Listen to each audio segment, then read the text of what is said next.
The Trump victory fueled stocks, and fears that China could have a big bill to pay. Those are some of this week's market moves. Let's dive in. Okay, let's start with Donald Trump's Election Day win, which fueled a stock market surge for the record books.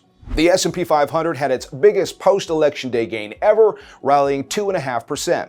That topped the 2.2% advance after Joe Biden's election victory in 2020 and the 1.8% advance after Ronald Reagan's election victory in 1980.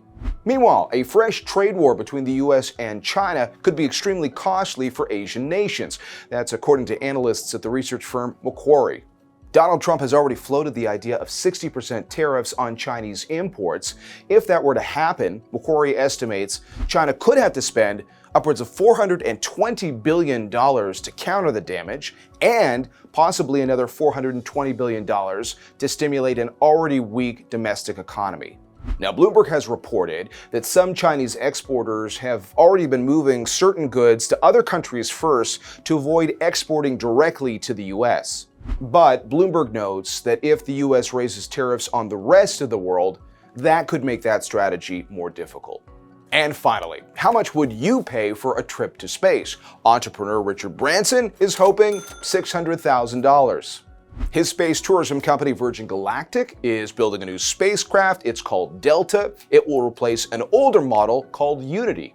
The big difference? Delta is expected to be better for business. The company says it has 6 passenger seats and can fly 8 space missions a month. Compare that to Unity, which has 4 seats and could only fly once a month. Now, Branson is urging customers and investors to be patient because commercial service is not expected to begin until 2026. When they are up and running, Virgin says it expects to clear an existing backlog of 700 ticket holders in about a year's time. And those are our market moves for this week. I'm Jon Erlichman. What market moves are you watching? Let us know in the comments, and don't forget to subscribe.